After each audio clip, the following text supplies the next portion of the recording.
Hello and welcome to Diegetic Advancement. I'm Riley, and today we're back with another installment of the Chainmail read-through. This week we're taking a look at some optional rules for historical characteristics and weather, and then looking at how to run a siege.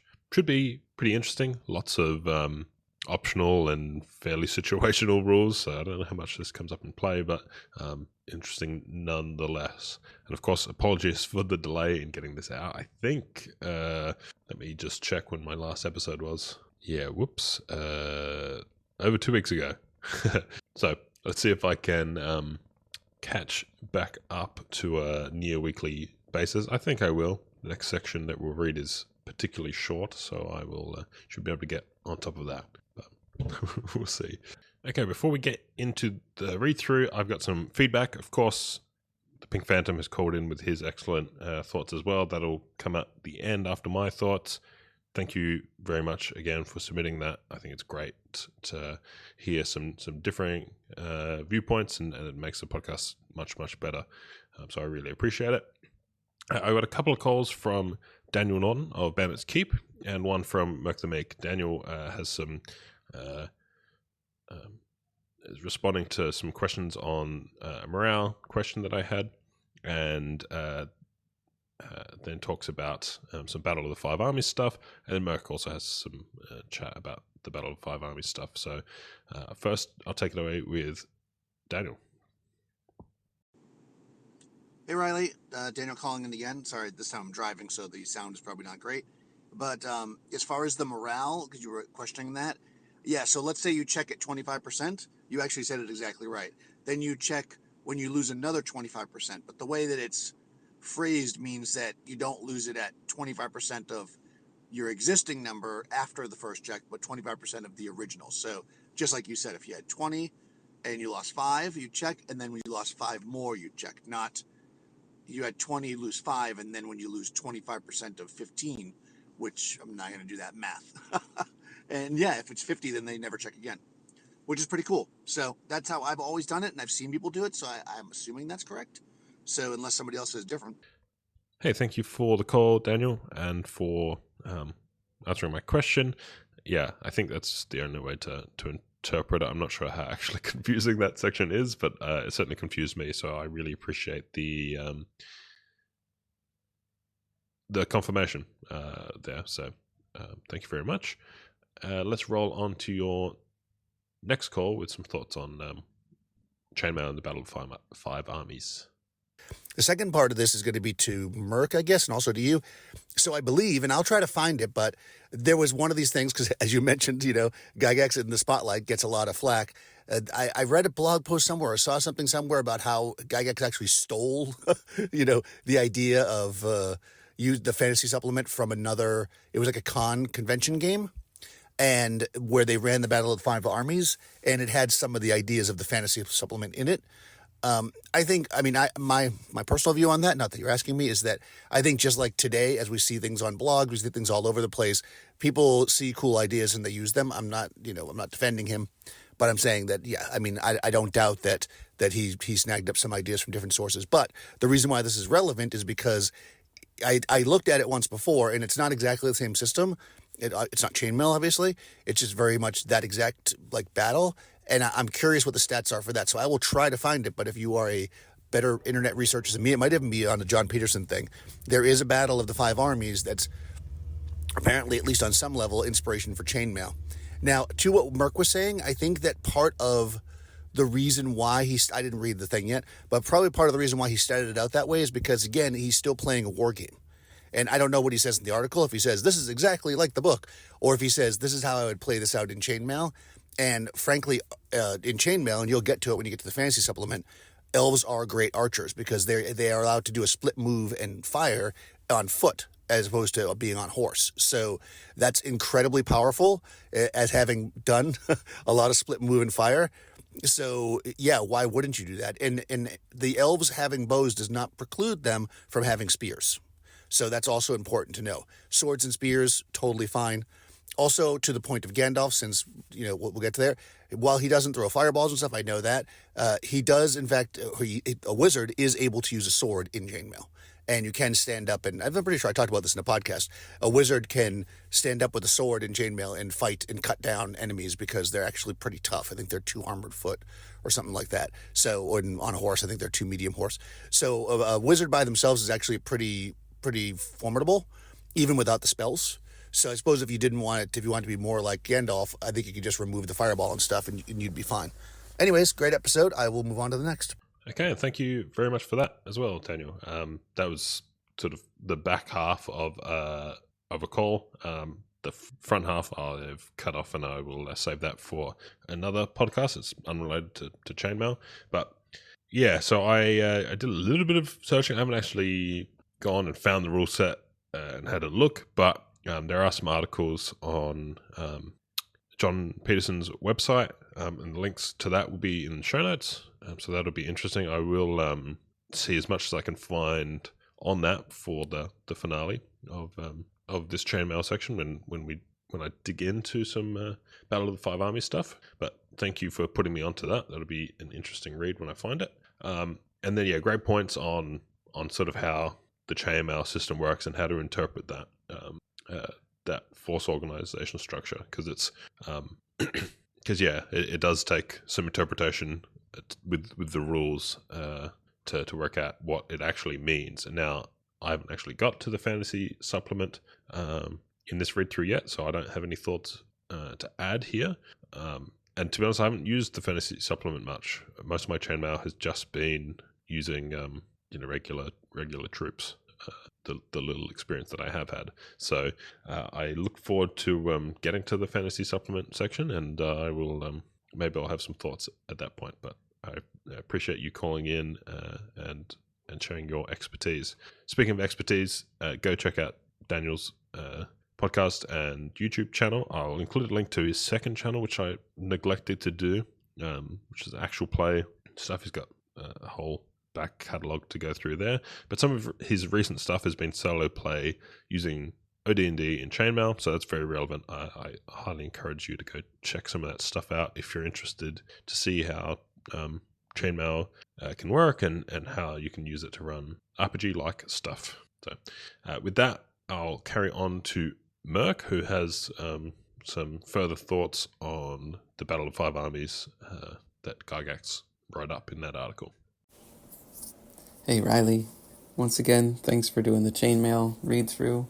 Pink Phantom, thanks for helping him out. I'm revisiting Gary Gygax's Battle of Five Armies list here, and it seems very often in Gygax's writing, you have to read and reread and interpret to understand things. Now this isn't too egregious. I wasn't reading very closely, but I mean, maybe I shouldn't have expected to see the number of elves army list in one of his headings, but yeah, I missed that. So here, if we've got the headings for the armies: Dane's army, Bard's army of Lakemen, at the gate, arriving turn 8, arriving turn 12, the armies of goblins and wargs, arriving above the gate, turn 5. So then underneath each of those headings, Gary's listing out the troops, the number of troops, and what they are. For the Elven Kings heading, we have Elven Kings 100 elves. And then underneath that, we've got 20 elves with bows, 1 elf hero, 1 wizard. So we're missing at least 80 of the elves from that list. So you have to be including the 100 elves from the heading. So you got to be doing a little extra careful reading, I suppose. Maybe not super careful reading, but if you take 80 and make them spears, then we would have enough, 80 times 20, 20 men per figure. That would get us 1,600, well past the 1,000 spears we need to accurately reflect what's at least what we know from Tolkien's Battle of Five Armies. So we should probably, put 80 elves with spears below that heading. But besides that, yeah. I mean, I'm not super familiar with Gary Gygax's writing. I know people complain about how clear as mud OD&D is, and I mean, AD&D needs some interpretation as well. It seems like chainmail, you need to be hopping around and, trying to piece things together as well. So, yeah, I don't know what adventures, if like his adventure writing is a little bit more clear, or you have to interpret some of that as well. Not fully sure, but it definitely requires a reread. So, anywho, once again, thanks and take care. Okay, thank you very much for the call, Mirke. And yes, of course, I will further reiterate thanks to Pink Fandom for helping put these, make these podcasts an interesting listen. Okay, so I've taken a further look. Now, obviously, we can take some of the expertise of Daniel that he's offered. That, of course, the elves with bows can also fight with swords or spears. That's absolutely fine. And then, yeah, we know that Gandalf has the ability to fight with a sword, which is fine. Though it does specifically say that there is he does have one lightning bolt and one fireball, which is interesting. But on to the Elven King's 100 elves. And then, yeah, it says 20 elves with bows. Okay, so that's already 400 elves with bows. And as you say, if we add 80 to the 100 elves, that's not listed there. That gives just us 2,000, which is a lot of elves, right? And I thought, okay, well, that's a lot, especially compared to, right, so there's 100 elf figures, and the dwarves Dane has 25 figures, the Army of Man have 25 figures, the dwarves at the gate have a single figure, right? So the elves significantly outnumber the other sort of good aligned troops. So that seems maybe a bit off. But when we get to the goblins, right? There's 250 figures of goblins, 50 wargs, and then as a second wave of an additional 50 goblins. So having 100 figures of elves is certainly not crazy, right? Because you're versing 350 or so figures from the goblin army, and you've got much less than that in all the other armies combined, even with if you add those 80 elves. So I think that's probably right. But if I read down the article past just the listing of the order of battle, it says the objective, it lists the objective, and then it says knowing dwarves number 500, and that there were 2 waves of 1,000 elves which attacked. The other forces can be approximated with fair credibility. So he's certainly intending there to be 2 waves of 1,000 elves in this. So there's that. I encourage you to go and, well, to all the listeners to go and read that article if you haven't. It's quite interesting, especially, as I said, the some of the text below just the order of battle. I look forward to playing it out. But yeah, I missed that as well. On my initial read through, I just saw 20 and I went, okay, that's fine. That's not quite 100, right? Because it's 400 actual elves in that. So I did wonder where the 100 was coming from, but I didn't bother to think about it too hard. So yeah, thanks for the extra clarification there, because yeah, that made me sort of re-examine the text and get that right. It would have been funny if I tried to play this out with this order and I only gave them 20 elves. They you'd be screwed missing 80 troops against the goblins. So good catch. Everyone go check out Mirke's channel, Mirke's podcast. Really great stuff there, including some his thoughts of the read through of the Hobbit. So yeah, highly encourage that, and the links to that plus everything else I've talked about will be in the show notes. Anyway, let me crack on with the Chainmail read through. Okay, quickly, I just want to speak about the Battle of the Five Armies finale and whatnot. So I've encouraged listeners to submit orders of battle or scenarios for how they might run it, or sort of any thoughts on it.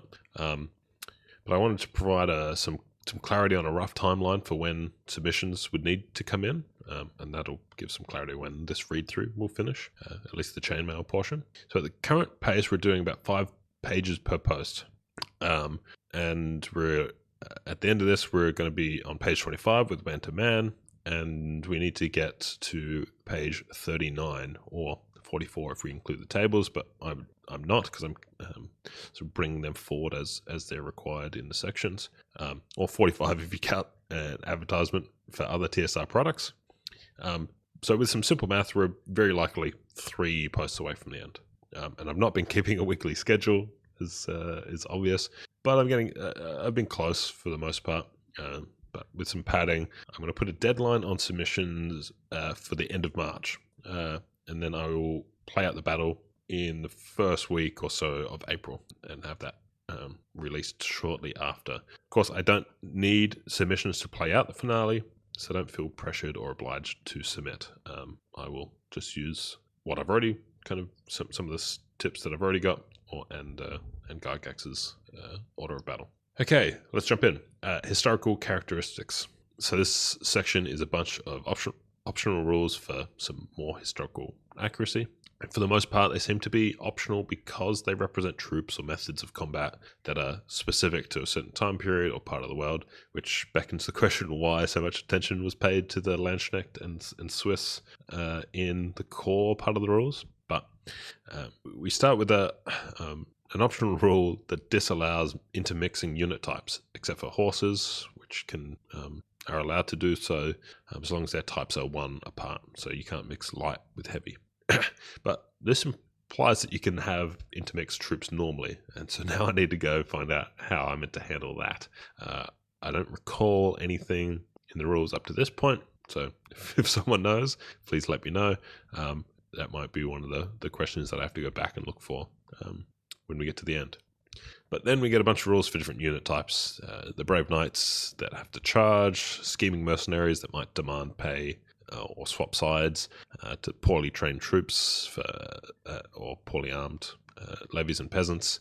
And then we get specific rules and advice for fielding armies of different nationalities. So the Scots have a special formation type. Spanish Knights are around 50% light and can split move and throw darts. I don't know where they're getting these darts from, because it says that they're javelin armed and throw darts. Maybe that's just means they're throwing javelins. It doesn't really matter though. Plenty of nice flavor and small rules to make an army feel unique or distinct if you are trying to match one of these forces. So that's cool. I'm no historian, so the accuracy of this is beyond me, but some interesting little tweaks there. Then after that, we get a rule for commanders. So if you want to field an army commander, troops around the leader can add 1 to a single die. This includes missile fire, melee, all touch and morale, any die roll that you might have to do. And then a commander can also join a unit. If it does join the unit, that unit adds 1 to all their dice rolls. So if they roll 2 dice, both die would get a +1. But the commander suffers the same fate as the troop. So if they're wiped out in melee, commander is gone. And if that happens, all units in your force must check morale at -2 penalty, which is pretty nasty. And that's for excess casualties, which I think can result in you fleeing rather than, you can flee. Whereas the melee morale is the one that you just retreat. So you could lose a huge section of your force if your commander dies. Pretty nasty. Then we get rules for baggage, which is a big pile of loot that an army typically drags around. Both sides secretly pick an area where the path to that loot is, and if someone finds it, they go and start looting, unless they are opposed. And then all the friendly troops that are around that can also exit the board to try and prevent them. It's a bit weird. I don't know what the intention of this rule is, but it would make for a cool scenario. It's not clear to me how you would how you're meant to resolve that off-table resolution. Is it just a melee, or do you need to pull out a separate board and actually fight a small skirmish? But I guess that's left to the reader. That's it for the historical characteristics. Then we get into weather. We just get a little table here. It's a D66, which is kind of cool. The D66 is a modern OSR favorite. And here we see one at the start of the hobby. It's a little bit different, but basically there are only 2 bad results. It's either raining really heavy or it's too hot. The heat causes fatigue. If it rains consistently, everything gets muddy and movement slows down. So nothing terribly drastic, but you effectively roll 1d6 to determine if it's clear, cloudy, or rainy. And then on even turns, you roll again and consult the table to see what the weather is. It's either one of those bad results, no change, or the weather shifts 1 across. So pretty simple and nice. Then we get into sieges, and there's quite a lot here. It starts off by saying that sieges are difficult to handle, which I agree with.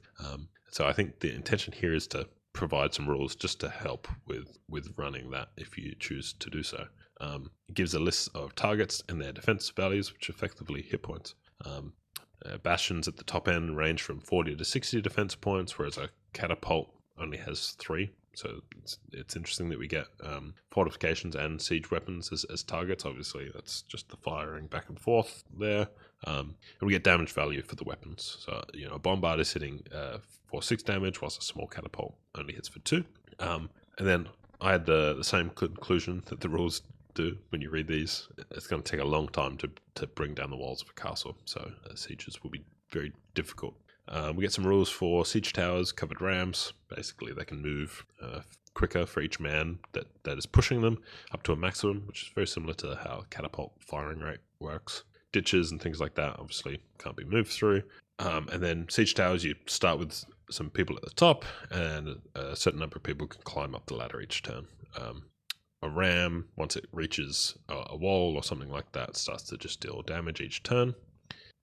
These aren't specifically called out as targets, but I guess you could map them to one of the types to get their defense values, maybe wooden structures. But additionally, a ram can be stopped by defenders on a 9+ on a 2d6. It does specifically mention ram catches, which are, what I understand, hooks that you can hook onto another ram and pull it off course. I'm not sure if there are other methods that this would account for. We also get movable mantlets, similar movement rules above. More people pushing them, the quicker they can go. And they provide cover to a few men. One can shoot through a gap. And then troops behind that, if they want to shoot, they only get partial cover. Again, when this came up in an earlier section, I noted this is useful for a dungeon game because players are definitely going to try this down the dungeon corridor. We get ladders. They're cool. I'm not sure how to interpret this section though. So it says 1 man carrying a ladder moves at 1/2 normal speed. That's easy enough. And 2 men carrying a ladder with a penalty. What penalty? 1/4 speed maybe? I don't know. Basically, though, once they're up against the wall, climbers can fight. I think there's 3 climbers at a time. The one at the top can fight a melee with any defenders. If they win, they're on the wall. If they lose, a die is rolled to see if the defenders can push the ladder away. Notably, this combat should be fought using the man-to-man tables, which we haven't seen just yet. We'll get to in the next episode. We get rules for dropping things, oil and rocks. Oil will definitely ruin your day, whereas rocks have a chance to kill the climbers on a ladder and deal damage to something like a ram if you dropped it on that. Mines and counter mines. A referee is required here. It gets played out on a piece of paper, and the referee is used to keep the fog of war. I'm very confused how this is meant to actually work. That's not terribly important to understand, but it looks like it's meant to be played out on paper, as I said, whilst the real battle occurs at the same time.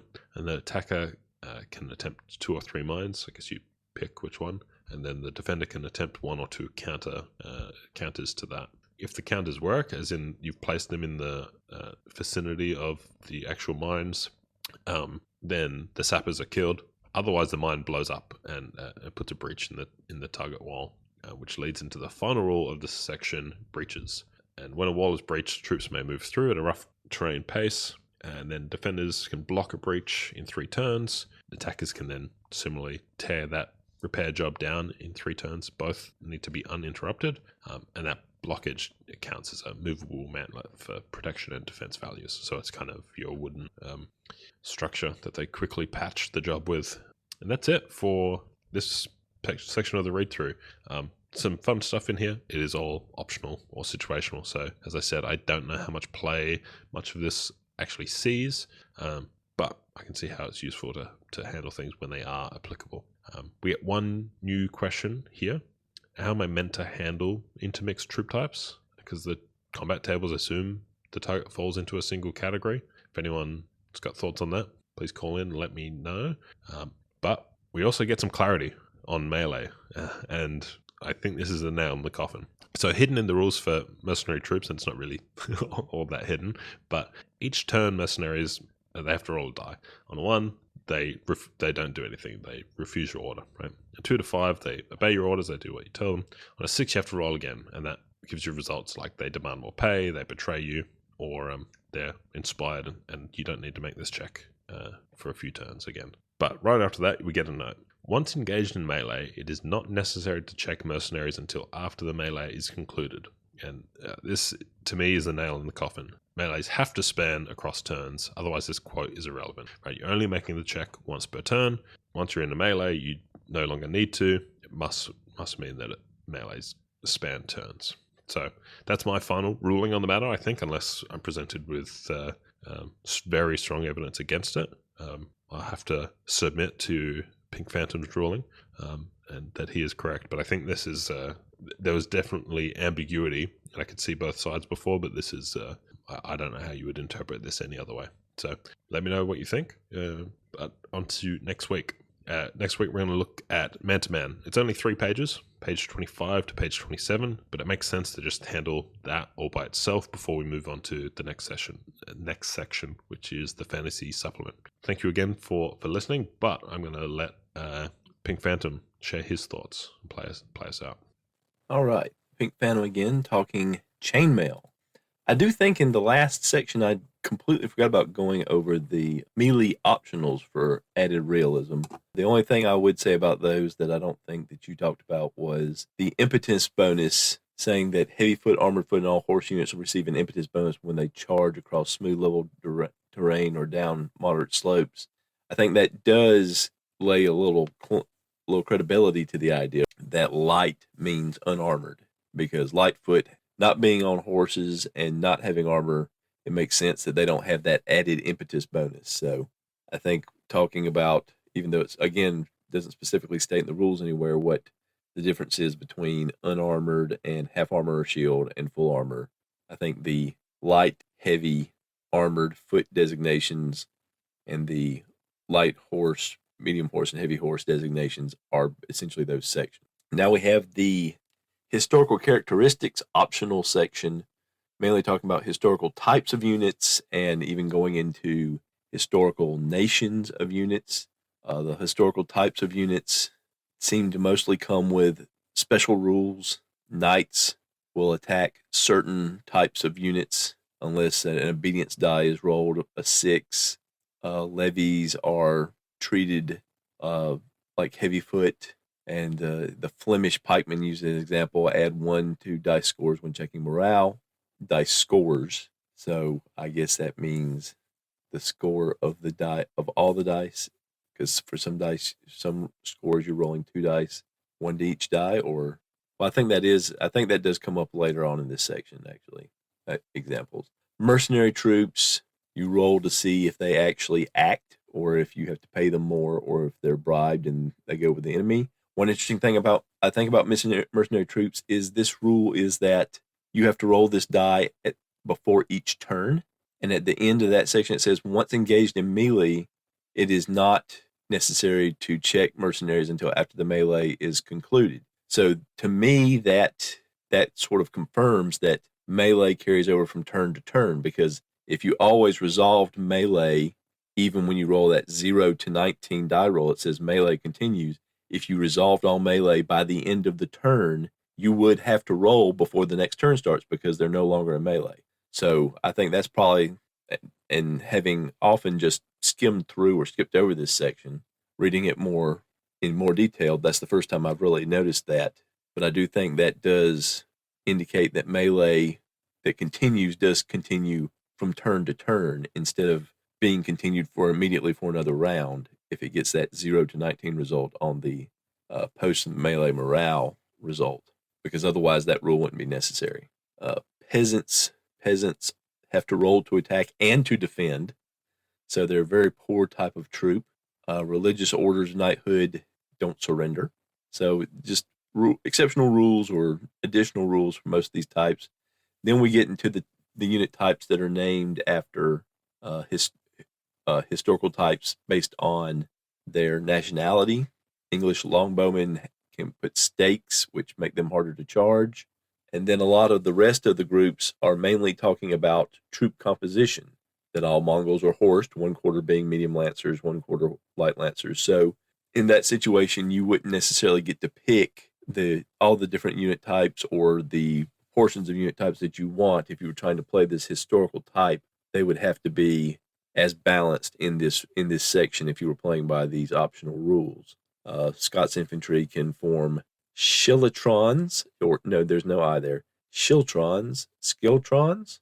I'm not sure how you say that. SCH, it could be school, like school, so Skiltrons or Shillitrons, which are similar to that hedgehog formation, except they can't move. And their weapons are shorter, apparently, so they can be charged if the troops have a similar type weapon, or knights with their pikes. And then for Chinese, Koreans, and Japanese, a whole subsection of tables to determine unit types and morale rating and things like that. Then we get to the Army Commander, which adds 1 to the score of each die at most roll. So 2 dice, you're adding 2. So that would be different from adding to the dice score, which we saw for the morale for the knights. Was that the knights? I'm already forgetting. I've been through so much here. No, the levies. The levies, talking about the Flemish levies. I should know that. I did a game with that one time. Let's see. Morale rating, Army Commanders. So they add 1 to the score of any die or dice roll. Any dice roll it must make. The Army Commander will always be the last figure killed in a unit, regardless if by missile fire or in melee. And then baggage, which the troops want to loot. So if you have, you put the baggage, hide the baggage essentially off board, but you have to let the enemy know when they approach within 1 move of it, and then they leave the board to sack the baggage train, and any friendly troops will move off the board to try and stop them. Then you have weather, which is it's chart with 3 columns, 4, with the die roll column on the far left there. But you also roll dice initially to determine which column you start in, and then you can move back and forth depending on your rolls. So that's interesting. But you only roll every other turn, which is an interesting roll, because 1 turn is supposed to represent 1 minute. So you're changing weather every 2 minutes. That's some really fickle weather. What else do we have here? We have sieges. I haven't done anything with sieges. It says that you should use the man-to-man combat section if you're going to do sieges, and I can see why once you get into it. Defense values of the various types of fortifications you could have, the damages that the large artillery types do, and catapults. It's interesting that there's no trebuchet in here, just catapults and field guns and bombards. And then talking about the different ways to assault a siege towers, rams, movable mantlets, a lot of kind of fiddly little details in here, a lot more to keep track of. And if you're going to be using man-to-man, you're going to be tracking individual men instead of units, so that makes it even a little more fiddly. Ladders, boiling oil, rocks, mines and countermines, which is kind of a guessing game, because if you guess wrong about where you're mining, you get your men buried as those mines are destroyed by the countermines, and how to repair breaches and walls. So a lot of little rules here for filling in, and guess trying to get you prepared for the man-to-man combat section, which is the next section. But it definitely shows doing a lot of research, writing the rules. They did a lot of research writing the rules. They had a lot of interest in the period, because otherwise you would not go into this kind of detail for this. You would just come up with maybe a simpler mechanic that relates to the mass combat mechanic and go from there. I guess the only other thing is, on the mines and countermine section, it talks about a third party necessary to act as a judge in order to make this sort of guessing game work. So here you see the introduction of a referee, essentially someone that would serve the traditional referee role that you see in the old Prussian Kriegspiel games and all the games that kind of wargaming, particularly professional military wargaming, that came from that, and that eventually also led into the wargaming hobby. And then, of course, this role later on developed to where the antagonists for a campaign being run by the referee as well as someone adjudicating the rules, so that the players are on one side. That's your connection to RPGs. So you can see this again as the stepping stone towards RPGs that it served, maybe more from a mind space concept than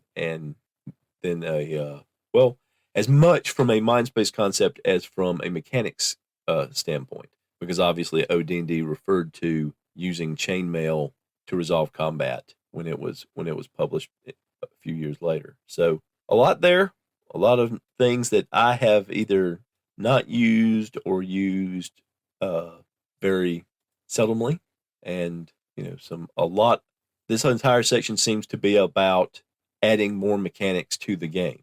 You're taking the basic mechanics and now you're adding other things for either a more historical game or to change from a fight on the battlefield between figures and units to individuals on a castle wall or under a castle wall or attacking a castle wall, which of course serves as the perfect transition into the next section, which will be the man-to-man section, which is something that I have not used.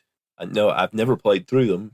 I've skimmed through them and read through them, so it'll be interesting to read through these in a little more detail with a little more intention for essentially the first time. Thank you very much for the call. Yes, I think evidence is certainly piling up for the relationship between light, heavy, armored, and the no armored, half armored, and armored, which is good. That's very helpful when you're looking at a model. And understanding the relationship between those as well. So it's not necessarily just Lightfoot back to the going back to not wearing armor. You can go forward with that as well, which is helpful.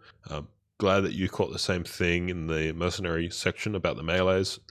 So yeah, as I said, I've got to accept that interpretation because yeah, that is pretty cut and dry and interesting that there's some value in going through with a bit of a finer tooth comb, especially because it's in an optional section. You could play the game and you go, oh, okay, it's all optional rules. I'll ignore this, and you never read them, right? So there's some value there.